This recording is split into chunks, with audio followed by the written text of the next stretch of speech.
क्रांतिकारी नमो बुद्धाय, जय भीम। मैं रामानुजारियन, स्वागत है आप सबका हमारे चैनल अध्यात्म पावर में। दोस्तों, जैसा कि आप जानते हैं कि महाबोधि टेम्पल में हिंदू और बौद्धों के बीच विवाद चल रहा है। आपको बता दें कि 90 दिनों से लगातार वहाँ पर प्रदर्शन चल रहा था और उस आंदोलन का नाम आपको बता दें कि महाबोधि मुक्ति आंदोलन था, जिस आंदोलन में भंते बिनाचार्य प्रमुख रूप से 3 महीनों से लगातार वो प्रदर्शन कर रहे थे। उनकी मांगे थी कि जो बौद्ध विरासत महाबोधि टेम्पल है बौद्धों के हाथ में सौंपी जाए, क्योंकि उन्होंने देखा था कि वहाँ पर शिवलिंग है और साथ ही साथ देवी देवताओं की भी मूर्तियाँ हैं। वो नहीं चाहते थे कि वहाँ पर देवी देवताओं की मूर्तियाँ हो या फिर शिवलिंग हो, क्योंकि वो महाबोधि टेम्पल जो है बौद्ध विरासत है। वहाँ पर भगवान बुद्ध ने ज्ञान प्राप्ति की, जिस वजह से सम्राट अशोक ने महाबोधि टेम्पल बनवाया था और इसलिए वहाँ पर सिर्फ बौद्धों का ही अधिकार होना चाहिए। यही एक बड़ी वजह बन गई और यहीं से कहीं ना कहीं विवाद शुरू हो गया, क्योंकि जब भी आप सत्य के खिलाफ आवाज़ उठाएंगे तो कहीं ना कहीं असत्य को समझने वाले लोग, असत्य को मानने वाले लोग आपका विरोध करेंगे। और ये वास्तविक सत्य है। आजकल यही देखा जाता है कि सत्य के खिलाफ लाखों असत्य एक साथ खड़े हो जाते हैं। यही भंते बिनाचार्य के साथ देखने को मिला है, क्योंकि आपको बता दें कि 12 मई को बुद्ध पूर्णिमा थी और 12 मई के अगले दिन 13 मई को महाराष्ट्र से कुछ महिलाएं आती हैं जो भगवान बुद्ध का दर्शन करने पहुंचती हैं वहां पर। और जब वो मंदिर में प्रवेश करती हैं तो थोड़ा देख कर वो विचलित हो जाती हैं, क्योंकि हिंदू देवी देवताओं की भी वहाँ पर प्रतिमाएं लगी थी। थोड़ा सा उन लोगों को इस बात की शिकायत होती है। फिर वहीं से खेल बिगड़ना शुरू होता है। वहाँ पर तमाम जो हिंदू दल के लोग वहाँ पर पहुँचते हैं और उनके साथ बर्बरता करते हैं, उनके साथ मारपीट करते हैं, छेड़खानी करते हैं, यहाँ तक कि लाइट भी बुझाते हैं। और इतना ही नहीं, साथियों वहाँ पर जय श्री राम का नारा लगाते हैं। पहले आपको वीडियो दिखाते हैं जिसमें जय श्री राम के नारे लग रहे हैं और किस तरह से महिलाओं के साथ यहाँ पर उत्पीड़न हुई है, किस तरह से महिलाओं के साथ बर्बरता की गई, महिलाओं को साथ दुर्व्यवहार किया गया, महिलाओं को छेड़ा गया। पहले आप वो वीडियो देखिए।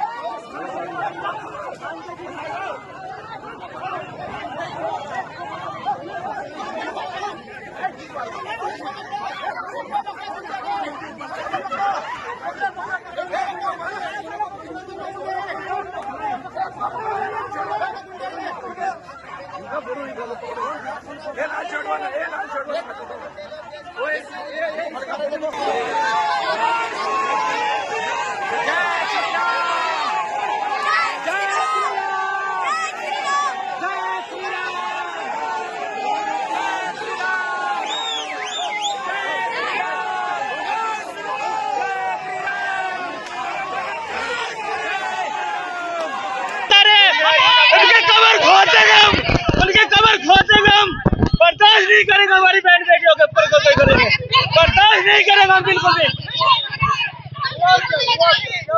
ये शाम के टाइम वंदना करने गई थी हमारी बहन बेटियां और उनके यार जो गुंडे थे उन्होंने इनके ऊपर हमला किया और इनके इज्जत पे हमला किया, मारपीट की, इनको घर से निकाली।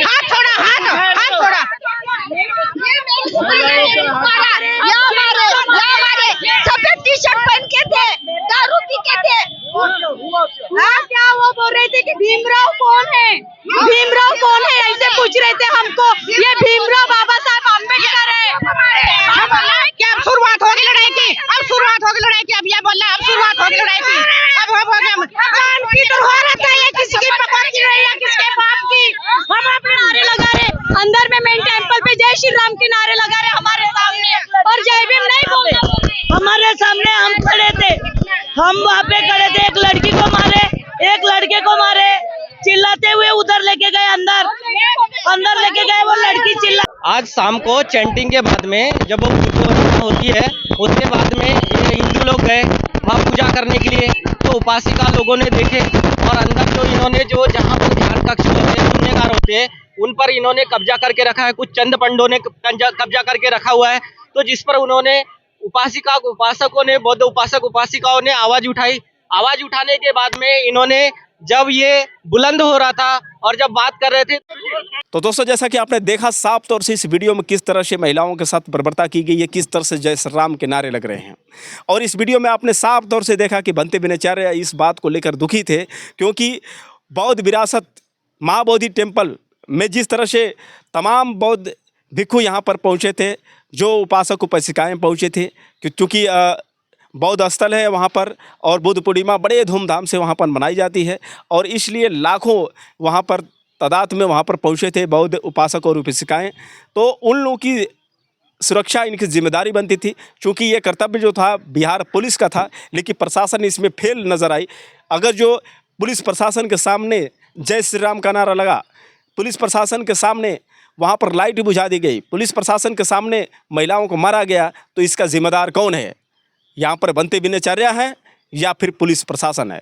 अब रही बात यह है कि जब ये हंगामा हुआ तो उसके बाद बंते बिनाचार्य ने पुलिस प्रशासन से बात की।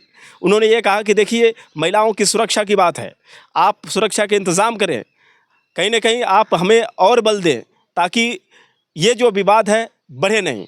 वो नहीं चाहते थे कि सांप्रदायिक दंगा हो, लेकिन यहाँ पर कहीं ना कहीं जो बिहार पुलिस भी चाहती थी कि सांप्रदायिक दंगे हो, यहाँ पर जय श्री राम के नारे लगे, इसीलिए तो यहाँ पर बंते बिनाचार्य के खिलाफ FIR दर्ज कराई गई, बंते बिनाचार्य को जेल में डाल दिया गया। और दोस्तों, इसमें पुलिस प्रशासन के साथ साथ वहाँ पर तमाम जो कुछ बौद्ध भिक्षु थे, जो उनको भी हजम नहीं हुआ, वो भी पुलिस प्रशासन के साथ बंते बिनाचार्य को फंसाने में कसर नहीं छोड़े। आपको बता दें कि साफ तौर से ये बात निकल कर आ रही है कि बंते सुमित पाल, बंते प्रज्ञाशील, आकाश सलामा सहित अन्य जो बौद्ध भिक्षु थे, वहाँ पर उन लोगों ने भी FIR दर्ज कराई और बंते बिनाचार्य को जेल में डालने की कोई कसर नहीं छोड़ी। आज बंते बिनाचार्य जेल में है, तमाम बौद्ध भिक्षु जो हैं आंदोलन कर रहे हैं, उनकी रिहाई को लेकर मांगें तेज़ हो गई हैं, लेकिन अभी भी पुलिस के हिरासत में बंते बिनाचार्य हैं। सबसे बड़ी बात यह है कि आज जो सोशल मीडिया है, आज जो तमाम गोदी मीडिया है, जो मीडिया ये दावा करती है कि हम सत्य खबर दिखाते हैं, सबसे सटीक खबर दिखाते हैं, वो मीडिया आज इस खबर से दूर क्यों है? क्यों मीडिया वो दिखाना नहीं चाहती है? क्या सबका ज़मीर एकदम मर चुका है? कौन है जो आवाज़ उठाए? कौन है जो इस सरकार के खिलाफ खड़ा हो? सबसे बड़ी चुनौती है। आज हर जगह यही चीज़ देखने को मिल रही है कि सामने कुछ भी हो जाए, मर्डर हो जाए, रेप हो जाए, किसी को मार दिया जाए, कोई आवाज़ उठाने वाला नहीं है, क्योंकि पैसे तो सबको कमाने हैं, स्वार्थ सबके हैं, बीवी बच्चे सबके हैं, सबको अपनी नौकरी की चिंता है, फिर आवाज़ उठाए कौन? वैसे खबर इन लोगों को चाहिए जिससे हमें पैसे मिले, वैसी खबर चाहिए जिससे इनको सरकार का समर्थन मिले। लेकिन यहाँ पर जो माहौल है, कहीं ना कहीं ये दुर्भाग्य है उस मीडिया का, जो गोदी मीडिया पैसों के लिए अपने वजूद को बेच देती है, अपने ईमान को बेच देती है। आज धिक्कार है उस मीडिया को जो सत्य को सत्य नहीं बता रही है और असत्य को असत्य नहीं बता रही है। लेकिन हमारा प्रयास हमेशा यही रहा है कि आपको सत्य चीज़ों से अवगत कराएं। आज बंते बिनाचार्य पर जो आफत पड़ी है, ज़रा सोचिए कि उनके ऊपर क्या गुजर रही होगी। जिसने सत्य के लिए आवाज़ उठाई, जिसने अंधविश्वास के खिलाफ जंग की शुरुआत की, आज वो जेल में हैं और उनके साथ कोई भी ना नेता खड़ा है, ना कोई मीडिया खड़ी है। आज अकेले वो घूट रहे हैं उस जेल के अंदर, और उनके साथ अभी तक कोई खबर नहीं आ रही है कि उनके साथ क्या हो रहा है। सोचने वाली बात है साथियों, किसी आम आदमी को वहाँ पर पहुँचने नहीं दिया जा रहा है, किस तरह से उनके ऊपर शोषण किया जा रहा है, अभी तक इस बात का कोई खुलासा नहीं हुआ है। अभी भी वो जेल के अंदर हैं, कब छूटेंगे ये कोई पता नहीं है, क्योंकि उनके पर धाराएँ इतनी लग गई हैं। ये लोग फर्जी इतने केस उन पर बना दिए हैं कि उनका छूटना कहीं ना कहीं मुश्किल लग रहा है।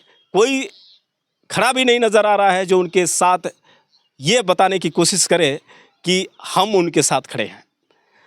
जो बौद्ध भिक्षु हैं वही आंदोलन कर रहे हैं, वही मांगे कर रहे हैं उनकी रिहाई को लेकर, लेकिन दुर्भाग्य है इस कानून व्यवस्था का, दुर्भाग्य है बिहार सरकार का, और दुर्भाग्य है इस जनता का जो सामने देखती है लेकिन फिर कुछ बोलती नहीं है। आखिर इसी तरह से अत्याचार होंगे, आखिर इसी तरह से सत्य की हार होगी, असत्य की विजय होगी, तो फिर कैसे हमारा देश मजबूत बनेगा? कैसे हमारी देश की जनता सुरक्षित रहेगी, आज बनते दिनचर्या पर है, तो कल आपके भी साथ हो सकता है। अगर जो आप आवाज़ नहीं उठाएंगे तो क्या गारंटी है कि आप सुरक्षित हैं? आप ज़रा सोचिए, हर बार यही चीज़ देखने को मिलती है, लोग तमाशा बनकर देखते हैं। अगर जो भीड़ में किसी को कोई मार रहा है तो वहाँ पर तमाम भीड़ वहाँ पर सिर्फ बैठकर तमाशा देखती है, कोई वहाँ पर आवाज़ नहीं उठाता है। और यही वजह है कि हमारे देश में जिस तरह से हिंसाएं बढ़ती जा रही हैं और तरह तरह के जातिवाद हंगामा देखने को मिलता है, धर्म को लेकर हंगामा देखने को मिलता है। तो ये जो चीज़ें हैं कब ख़त्म होगी? जब हम और आप जागरूक होंगे, जब सत्य के साथ होंगे, असत्य के खिलाफ होंगे, तभी हम अपने देश को मजबूत बना पाएंगे। आज भंते बिनचर्या जेल में हैं और उनको लेकर रिहाई की लगातार मांग हो रही है, लेकिन बिहार सरकार और प्रशासन के अंदर जूं तक भी नहीं रहेगा। आखिर क्या वजह थी भंते बिनचर्या की? क्या वो कारण थे जिनको जेल में डाला गया? आज भी एक सवाल है, क्योंकि उन्होंने तो सिर्फ एक सुरक्षा की मांग की थी, उन्होंने तो सिर्फ अपने अधिकारों की मांग की थी। किसका मर्डर करने जा रहे थे, किसको मारने पीटने जा रहे थे?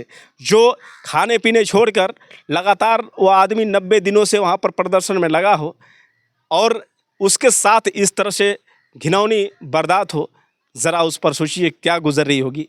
तो दोस्तों, आप लोग कब इस बात को समझेंगे और कब सत्य का साथ देंगे, ये सबसे बड़ी गंभीर समस्या है। और मैं वादे के साथ कहता हूँ कि अगर जो इस तरह से आप लोग चुप्पी साधे रहेंगे, इस तरह से आप लोग अपनी ज़बान को बंद किए रहेंगे, तो दूर नहीं है जब आपके घर में भी ऐसी ऐसी घटनाएं होने लगेंगी। तो दोस्तों, समझने की ज़रूरत है, जागरूक होने की ज़रूरत है और आपको गलत के विरुद्ध आवाज़ उठाने की ज़रूरत है। कब होगी रिहाई, ये देखने वाली बात है। आपको ये वीडियो कैसा लगा, आप लोग कमेंट करके बताएं और हो सके तो इस वीडियो को ज़्यादा से ज़्यादा शेयर करें। फिर मिलेंगे अगली वीडियो के साथ, तब तक के लिए क्रांतिकारी नमो बुद्धाय। जय भीम।